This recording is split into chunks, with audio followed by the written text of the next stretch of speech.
నమస్తే, welcome to prime nine special interview. నేను మీ బ్రహ్మనాయుడు. ప్రస్తుతం అంతా ఉన్నారు పర్యావరణ ప్రేమికులు విజయరామ్ గారు ఉన్నారు. విజయరామ్ గారితో మాట్లాడదాం. నమస్తే విజయరామ్ గారు. నమస్కారం అండి. బాగున్నారు సార్? బాగున్నా.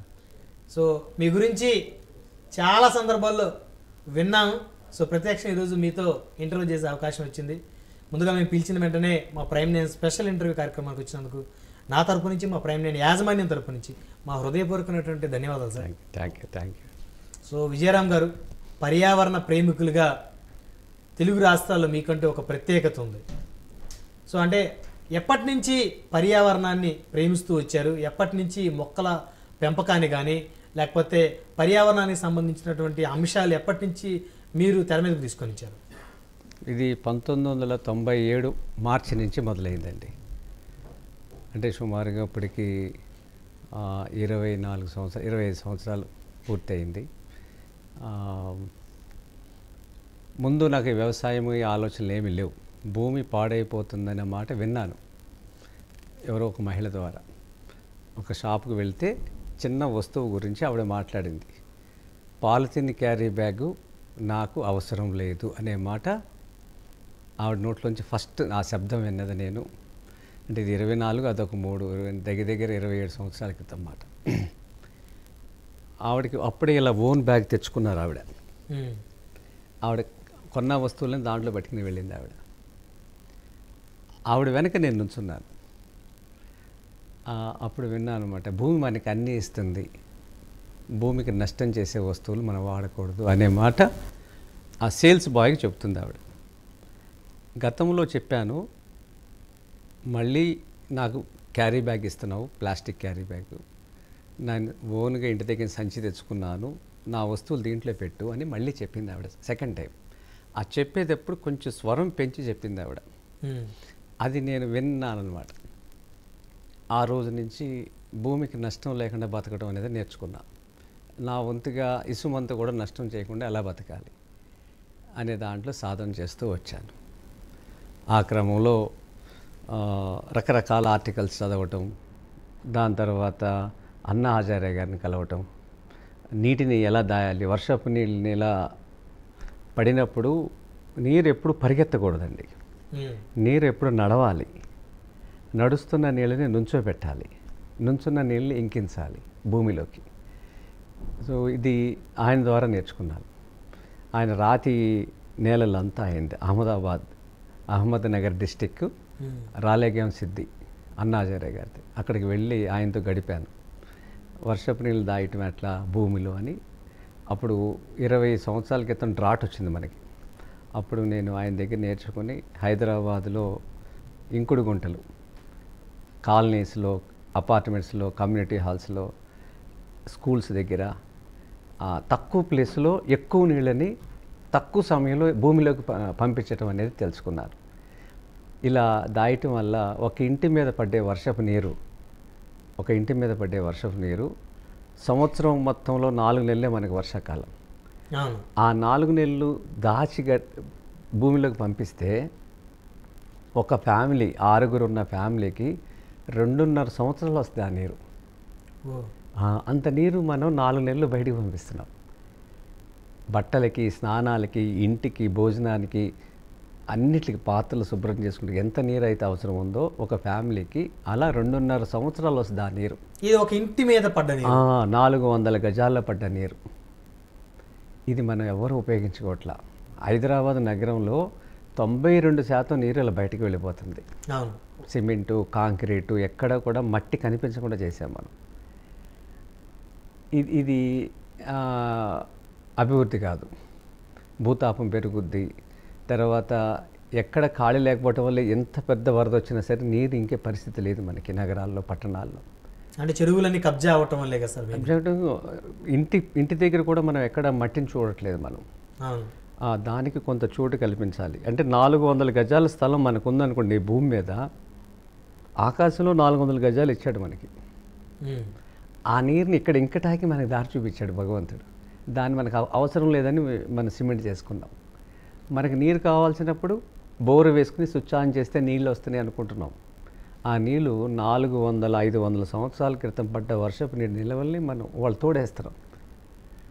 మళ్ళీ మళ్ళీ ఫిల్లింగ్ చేయాలన్నా కూడా 400 ఏళ్ళు పట్టుద్ది. ఇంత స్పీడ్గా మనం టెక్నాలజీ ద్వారా తీస్తున్నాం కానీ తిరిగి అప్పచెప్పట్లేదు భూమికి. ఆ కృతజ్ఞతాభావం లేదు. ఎక్కువ దూరం ప్రయాణం చేయలేం ఇలా అయితే. అందుకని ఇవన్నీ అన్నా హజారే గారి ద్వారా తెలుసుకున్నాను. నేను ఒక 2000 హార్వెస్టింగ్ పిట్స్ ఈ నగరంలో చేశాను ఇప్పటి వరకు స్వచ్ఛందంగా. తర్వాత ఈ క్రమంలో నడుస్తున్నప్పుడు పాలేకర్ గారు 1999 డిసెంబర్లో నాకు పరిచయం అయ్యారు. ఇక ఆయన విధానం తెలుసుకున్న తర్వాత ఇక ఈ వ్యవసాయాన్ని ముందుకు తీసుకువెళ్ళాలి అనే దాంట్లో ఫస్ట్ నేను పొలం కొని చెరువు తవ్వుకున్నాను. వాటర్ ఇంపార్టెన్స్ తెలుసు కాబట్టి ఆవును తెచ్చుకున్నాను. అలా ఈ వ్యవసాయం మొదలుపెట్టి 2012లో మొదటి ప్రోగ్రాం పాలేకర్ గారిది హైదరాబాద్ తీసుకొచ్చి ఆర్గనైజ్ చేశాను. అప్పుడు పవన్ కళ్యాణ్ గారికి ఒక లెటర్ కూడా రాశాను ఈ కార్యక్రమానికి రమ్మని. వచ్చారు సార్? ఆయన ముందు నన్ను పిలిచారు, ఆఫీస్కి రమ్మన్నారు. ½ అపాయింట్మెంట్ ఇచ్చారు. అప్పుడు ప్రకాష్ నగర్లో ఉండేవారు ఆయన, హైదరాబాద్. 2.5 hours మాట్లాడారు ఫస్ట్ టైమే. 2.5 hours మాట్లాడారు. అన్నీ చాలా శ్రద్ధగా విన్నారు. ఇన్ని తర్వాత మా పొలంలో ఇలా చేయాలి అంటే నేనే ఆయన అడగకముందు నేనే ఇలా చేద్దామండి, మీరు దీన్ని చూడండి, పాలేకర్ గారి విధానం చాలా గొప్పది అని నేను అక్కడ పని వాళ్ళకి ఇది నేను ట్రైనింగ్ ఇస్తాను అని చెప్పి న్యాచురల్ ఫార్మింగ్ గురించి ఒకరోజు మరుసటి రోజే రమ్మన్నారు, వెళ్ళిపోయాం. అది ఆయన ఫామ్ ల్యాండ్కి. ఎక్కడ సార్ అది ఫామ్ ల్యాండ్? అది శంకరపల్లికి వెళ్ళే దారిలో ఇక్ఫై అని ఒకటి ఉంటుందండి, దానికి దగ్గరలో ఉంటుంది. ఎన్ని ఎకరాలు సార్? మేము చూసినప్పుడు అది 12 ఎకరాలు ఎంత ఉందండి. అన్ని మొక్కలు ఉంటాయి. అది మామిడి తోట యాక్చువల్గా. ఓకే. మామిడి తోట ఇన్ని కొన్నారు. ఆవులు ఉన్నాయి. నేను వెళ్ళేసరికి ఆవులు ఉన్నాయి. యజ్ఞం చేస్తారు ఆయన. ఒక కుటీరం ఉంది, ఆవు పేడతో అలికిన యజ్ఞం గుండం ఉంది. విపరీతమైన పుస్తకాలు ఉంటాయి ఆయన దగ్గర, లైబ్రరీ. ఇవన్నీ అక్కడ చూసిన తర్వాత ఈ వ్యవసాయం అక్కడ మొదలుపెట్టి వాళ్ళ పని వాళ్ళకి చెప్పి చేయించాను. నాకు చాలామంది ఆయన చుట్టూ సెక్యూరిటీ వాళ్ళు ఉంటారు. వాళ్ళు బౌన్సర్లు ఎంతలో వాళ్ళందరూ ఖాళీ కూర్చున్నారు. ఓకే. అంటే ఇక ఆయనతో మొత్తం పొలం చూపించారు, ఎక్కడ నీళ్ళు లేవు, ఎక్కడ నీళ్ళు వస్తున్నాయి, ఎలా అనేది చూపించారు. నేను వాళ్ళు ఖాళీగా ఉన్నారు అనేది నాకు లోపల బాధ అనిపించింది. ఇక్కడ ఇదంతా దున్నుదామని ఒక ప్లాన్ చేసాం భోజనం చేసిన తర్వాత. ఓకే. అయితే వాళ్ళని కూడా పిలుస్తానన్నా నేను. ఆయన నవ్వారు. బౌన్సర్స్ని. అయితే ఎవరో ఒకళ్ళు పూర్వం వాళ్ళకి వ్యవసాయంతో గ్రామంతో కనెక్ట్ అయిన ఉంటారు కదా. ఒక ఆయన ముందుకు వచ్చాడు. వాళ్ళు రారు అన్నారు. ఆయన రారు అంటే నేను ఒకళ్ళు పిలిస్తే వాళ్ళు వచ్చారు. ఈ పారతో అందరూ బోధులు వేస్తున్నాము, ఒకళ్ళు తర్వాత ఒకళ్ళు తర్వాత అందరూ వచ్చేసారు. 15 మంది వరకు వచ్చేసారు. వచ్చేసిన తర్వాత ఆయన నవ్వారు. తర్వాత ఆయన వచ్చేసారు, ట్రాక్టర్ తీసుకుని ఆయన దున్నేశారు మొత్తం. బోధులేసి పవన్ కళ్యాణ్ గారు దున్ని నాట్లు పెట్టేశాం, విత్తనాలని పెట్టాం. ఏం పంట వేశారు సార్?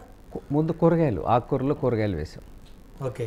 మొత్తం దగ్గరగా ఒక 6-7 months చేసాం. దాంట్లో అన్ని కూరగాయలు వాళ్ళు తింటున్నారు, చాలా బాగున్నాయి అంటాం. ఆయన మా అమ్మాయిలకి ఇది బాగా నచ్చినాయి, బయట కూరగాయలు తినట్లేదు అనే మాట కూడా ఆయనే స్వయం. బయట అంటే పెస్టిసైడ్స్ వాడతారు కదా సార్ ఎక్కువ విలేజెస్లో, ఆ మాట చెప్పారు. తర్వాత ఆయన ఇంటి దగ్గర కూడా పైన ఆకుకూరలు కూరగాయలు పండించుకోవడం అలవాటు చేసుకున్నారు. తెలిసి పూర్తి స్థాయిలో ఆయన బయటది ఏది తినరు, ఆయన పండించుకునే తింటమే. మీరే అలవాటు చేశారు ఆయనకి? లేదండి, ఆయన స్వతహాగా ఉంది. సో మీరు ఇంకా ఇంట్రెస్ట్ పెంచారు? అంతే. మీరు పరిచయం అయిన తర్వాత బాగా ఇంట్రెస్ట్ బాగా పెరిగిందండి. ఇప్పుడు ఆయన ఈ స్థాయికి వచ్చారు, ఇక్కడ ఉన్నారు కాబట్టి రాష్ట్రం మొత్తానికి మంచి జరుగుద్దని కొన్ని విషయాలు చెప్పడం, అట్లనే ఆయన చేద్దామని మాట ఇవ్వటం జరిగింది. సో మీ ప్రోద్బలంతో పవన్ కళ్యాణ్ గారు అటవీ శాఖ కూడా తీసుకున్నారు అని అనుకుంటున్నారు, నిజమేనా సార్? అది అంటే గైడ్ చేశారా? లేదండి, స్వతహాగా ఆయనకి పర్యావరణం, భూమి ఇవన్నీ అంటే చాలా ఇష్టం. పంచభూతాలన్నా ఆయన ఆలోచనలు ఎప్పుడు భూమి గురించి ప్రకృతి గురించి ఆయన మొక్కలతో మాట్లాడతారు, అంత అంత శ్రద్ధగా ఉంటాడు ఆయన. ప్రేమగా పెంచుతారు. ప్రేమగా పెంచుతారు. ఆవులకు కూడా అన్ని జాగ్రత్తలు తీసుకుంటారు. ఎన్ని ఆవులు ఉంటాయి సార్ ఆయన ఫామ్ ల్యాండ్ చూసారు? ఉంటాయండి, ఒక 15-20 ఆవులు ఉంటాయి. 15-20 ఆవులు ఉన్నాయి. స్టిల్ ఇంకా ఉన్నాయి సార్? ఉన్నాయి ఉన్నాయి ఉన్నాయి ఉన్నాయి ఉన్నాయి. ఓ, సో వాటిని పర్యవేక్షించడానికి మళ్ళీ మనుషులు